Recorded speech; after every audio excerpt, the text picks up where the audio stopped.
మన తల్లులను గౌరవించుకునే సంస్కృతిలో భాగంగా తల్లికి వందన సమర్పణ కార్యక్రమం. పిల్లలందరూ లేచి నిలబడవలసిందిగా కోరుతున్నాం.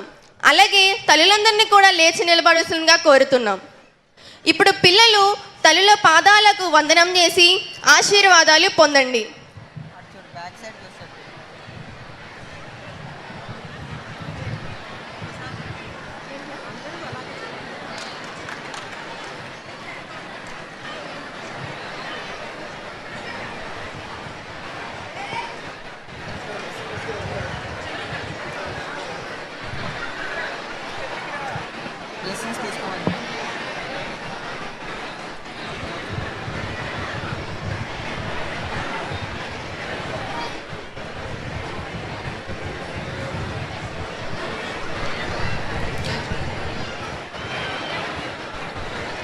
అద్భుతమైన ఈ కార్యక్రమంలో పాల్గొన్న అందరికీ ధన్యవాదాలు. మన ప్రభుత్వంలో పేదరికం వల్ల ఏ బిడ్డ చదువు ఆగిపోకూడదని మన తల్లుల కష్టాన్ని గుర్తించి తల్లికి వందనం అనే గొప్ప పథకాన్ని అందించినందుకు గౌరవ ముఖ్యమంత్రి నారా చంద్రబాబు నాయుడు గారికి, విద్యాశాఖ మంత్రి నారా లోకేష్ గారికి నా తోటి విద్యార్థుల తరపున ప్రత్యేక ధన్యవాదాలు.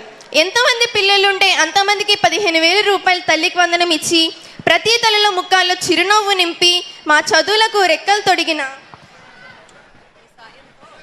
ఈ సాయంతో బాగా చదువుకుని సమాజంలో ఉన్నత స్థాయిలో నిలిచి మన రాష్ట్రానికి మంచి పేరు తెస్తామని మాటిస్తున్నాం. అడ్రస్ బై హానరబుల్ ఎమ్మెల్యే శ్రీమతి మిర్యాల శిరీషాదేవి గారు. Welcome madam.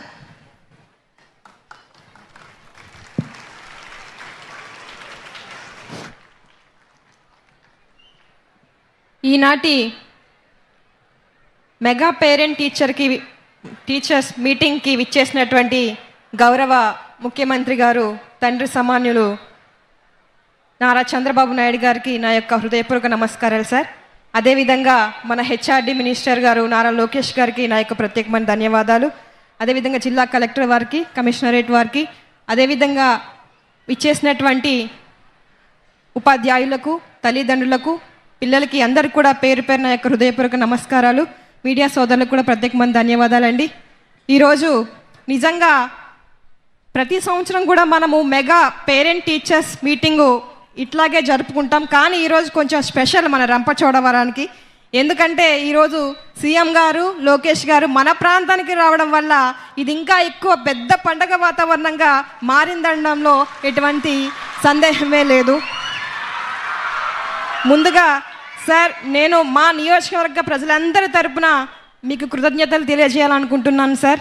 ఎందుకంటే దేశంలోనే ఎక్కడ లేని విధంగా మన ఆంధ్రప్రదేశ్ రాష్ట్రంలో ఒక నియోజకవర్గానికి 12 మండలాలు కలిగినటువంటి ఏకైక నియోజకవర్గానికి ఒక జిల్లా చేయడం అన్నది నిజంగా మా అదృష్టం సార్. ఈరోజు జిల్లా అవ్వడం వల్ల ఎక్కడో మారుమూల ప్రాంతమైనటువంటి రంపచోడవరాన్ని ఈరోజు రాష్ట్రంలో ఎవరైనా సరే, ఓహో పోలవరం జిల్లా అంటే రంపచోడవరం అంటే పోలవరం జిల్లా, భలే అయిపోయింది మీ జిల్లా అని చాలామంది మాట్లాడుతున్నటువంటి పరిస్థితులు. ఈరోజు చూస్తే సార్, జిల్లా అవ్వడం వల్ల మాకు ప్రత్యేక జిల్లా అధికారులు వచ్చారు. జిల్లా యంత్రాంగం కూడా ఈరోజు పూర్తి స్థాయిలో ఏర్పడి మా రంపచోడవరం అభివృద్ధి, సంక్షేమం అంటూ పరుగులు పెడతా ఉంది సార్. దీంతో పాటు ఎక్కడో మారుమూల గిరిజన పీవీటీసీ గ్రామాలు కలిగినటువంటి ఒక 5 పంచాయతీల్ని ప్రత్యేక మండలం, గుర్తేడు మండలంగా చేయడం వల్ల ఇంకా గిరిజనులు కూడా అభివృద్ధి చెందినటువంటి పరిస్థితులు స్వయంగా మీరే చూస్తూ ఉన్నారు సార్. ఈ విధంగా మా గిరిజనులు పట్ల మన ప్రభుత్వం మీరు చేస్తున్నటువంటి ఈ మంచిని మా ప్రజలు ఎప్పుడు కూడా మర్చిపోలేరు సార్.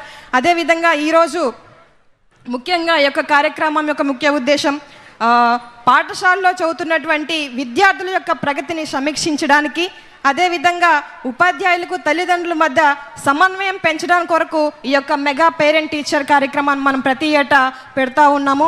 మీ అందరికీ తెలుసు, గతంలో ఉన్నటువంటి రోజుల్లో ప్రభుత్వ పాఠశాల పరిస్థితి ఎట్లా ఉంది, ప్రస్తుతం మనం ఉన్నప్పుడు ప్రభుత్వ పాఠశాల పరిస్థితి ఎట్లా ఉందో మీరు చూస్తూనే ఉన్నారు. మనం కామన్గా ఏదైనా థియేటర్స్కి వెళ్తే టికెట్స్ అన్నీ ఫుల్ అయిపోతే హౌస్ఫుల్ అని అంటారు. ఈరోజు ప్రభుత్వ పాఠశాలలో సీట్లు కావాలంటే హౌస్ఫుల్ అని చెప్తున్నటువంటి పరిస్థితి. దీనికి కారణం విద్యా వ్యవస్థలో విప్లవాత్మకమైనటువంటి మార్పులు తీసుకురావడం వల్లనే ఈరోజు కార్పొరేట్ ప్రైవేట్ పాఠశాలకు దీటుగా మన ప్రభుత్వ పాఠశాలలు ఈరోజు టాప్లో ఉన్నాయి అనడంలో ఎటువంటి సందేహం లేదు. మీరు చూస్తే ఈరోజు మన బిడ్డలకి క్వాలిటీతో కలిగినటువంటి యూనిఫామ్, మంచి ఫ్యాబ్రిక్, చెమట కూడా పట్టకుండా అది అబ్జర్వ్ చేసుకునేటువంటి ఫ్యాబ్రిక్ని ఈరోజు మనం యూనిఫామ్గా వాళ్ళకి ఇచ్చినాం. గతంలో మీరు చూస్తే గుడ్డు పైన కూడా వాళ్ళ ఫోటోలు వేసుకొని ప్రచారం చేసుకునేటువంటి నాయకులు ఎక్కడ? ఈరోజు మేము ముఖ్యమంత్రిగా ఉన్నారు, మినిస్టర్గా ఉన్నాం, మేము ఇస్తున్నాం బుక్స్, బ్యాగ్స్ అని కాకుండా వాటిపైన ఈరోజు సర్వేపల్లి రాధాకృష్ణ గారి ఫోటో పెట్టి విద్యార్థులకి ఒక స్ఫూర్తిదాయకంగా నిలిచామనడంలో ఎటువంటి సందేహం లేదు. దాంతోపాటు ఈరోజు ప్రత్యేకించి పిల్లలు కూడా ఎక్కువ బరువులతో పుస్తకాలు కూడా మోయకూడదని చెప్పి లైట్ వెయిట్గానే పుస్తకాలు కూడా ప్రచురించి బిడ్డలకు అందిస్తున్న పరిస్థితి. మేము చదువుకునే రోజుల్లో మధ్యాహ్నం కాలేజ్ టైంలో మధ్యాహ్నం భోజనం పట్టుకెళ్ళలేక మధ్యాహ్నం చాలాసార్లు కాలేజ్ బంక్ కొట్టినటువంటి పరిస్థితులు ఉన్నాయి.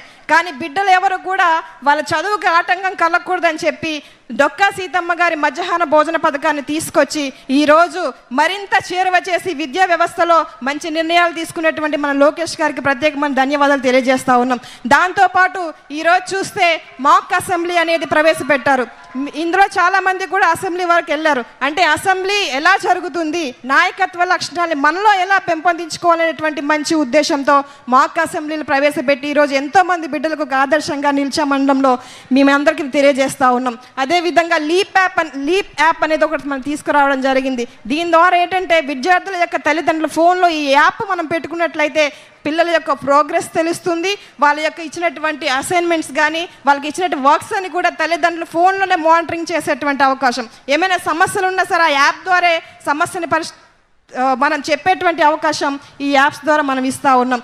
ఇలా చెప్పుకుంటూ పోతే ముస్తాబు కార్యక్రమం అంగన్వాడీల నుంచి కూడా కాలేజీల వరకు ఈ యొక్క ముస్తాబు కార్యక్రమం మనం తీసుకొచ్చినాం. అంటే విద్యార్థుల్లో క్రమశిక్షణ, అదేవిధంగా వ్యక్తిగత పరిశుభ్రత, పరిసరాల పరిశుభ్రత అనేది బిడ్డల్లో చిన్న వయసు నుంచి అలవడాలనేటువంటి మంచి ఆలోచనతో ఈ యొక్క కార్యక్రమాలతో మేము ముందుకెళ్తా ఉన్నాం. దీంతోపాటు ప్రతి శనివారం కూడా నో బ్యాగ్ డే మనం తీసుకొచ్చాం.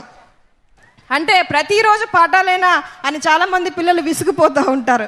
అంటే మాకు కొంచెం రెస్ట్ కావాలి, శనివారం మధ్యాహ్నం ఆడుకోవడానికి టైం ఇస్తే బాగుండు అని చాలామంది పిల్లలు అనుకుంటారు. మీ అందరి కోసం నో బ్యాగ్ డే ప్రతి సాటర్డే మనం తీసుకొచ్చి వాళ్ళకి యోగా, అదేవిధంగా ఆటలు ఇవన్నీ ఆడిస్తూ వాళ్ళలో ఇంకా చైతన్యాన్ని పెంచేటువంటి మంచి ఆలోచనతో మన ప్రభుత్వం ముందుకెళ్తా ఉంది. ఈరోజు ఎప్పుడు లోకేష్ గారు అంటూ ఉంటారు, వాళ్ళ మిత్రులు అందరూ కూడా అన్నారంట, ఈజీగా ఉన్న డిపార్ట్మెంట్ మీరు తీసుకోవచ్చు కదా, కొంచెం కష్టమైనటువంటి ఎడ్యుకేషన్ డిపార్ట్మెంట్ మినిస్టర్గా మీరు ఎందుకు తీసుకుంటున్నారు అని అన్నారంట. కానీ సార్ ఒకటే అన్నారు, విద్యలో పెనుమార్పులు తీసుకురావాలి, చిన్న వయసులోనే వాళ్ళకి కష్టపడి చదువుకుంటే రేపు పొద్దున్న భవిష్యత్తులో వారు ఉన్నతమైన స్థానాల్లో ఉంటారు, వాళ్ళకి తోడుగా నేను ఉంటాను, ఖచ్చితంగా ఈ శాఖను నేను చేయగలను, సమర్థంగా నేను నిర్వర్తించగలనని సార్ ఈ యొక్క శాఖలోకి వచ్చిన 2 సంవత్సరాల రిజల్ట్ మీరు చూస్తే ఈరోజు 1000కి 99 మార్కులు మన ప్రభుత్వ పాఠశాలలో పిల్లలకు వస్తూ ఉన్నాయి. ఇది మామూలు విషయం కాదు. ఈరోజు జిల్లా స్థాయిలో, రాష్ట్ర స్థాయిలో పిల్లలు ఎటు చూసినా మార్కులు కొదవలేదు. పిల్లలు మంచి మెరుస్తూ ఉన్నారు, షైనింగ్ స్టార్స్గా ఉన్నారు. వారికి ఆర్థికంగా ప్రభుత్వానికి సపోర్ట్ మేము ఇస్తూ ఉన్నాం. ఈ విధంగా మన ప్రభుత్వం, మన మినిస్టర్ గారు, మన ముఖ్యమంత్రి గారు అందరూ కూడా పిల్లల భవిష్యత్తు కోసం ముందడుగు వేస్తూ మేమందరం కూడా సపోర్ట్గా ఉంటూ ఉన్నాం. కాబట్టి మీరందరూ కూడా అర్థం చేసుకొని మన పిల్లల్ని ప్రతిరోజు పాఠశాలకు పంపించాలి. వాళ్ళ యొక్క చదువు పట్ల మీరు కూడా శ్రద్ధ తీసుకొని పూర్తి బాధ్యత తీసుకోవాలి. చిన్న వయసులోనే వీరికి మంచి బుద్ధులు మనం అలవచ్చినట్లయితే రేపు పొద్దున ఉన్నతమైన స్థానాల్లో ఉంటారు. వాళ్ళ భవిష్యత్తు మీ చేతుల్లో ఉంది కనుక ఈ యొక్క చిన్న మాటలను మీరు అందరూ గమనించి పాటించగలని మనస్ఫూర్తిగా కోరుకుంటూ ఈ అవకాశం ఇచ్చినటువంటి మీ అందరికీ ధన్యవాదాలండి. Thank you. జై Hind. Thank you so much, ma'am.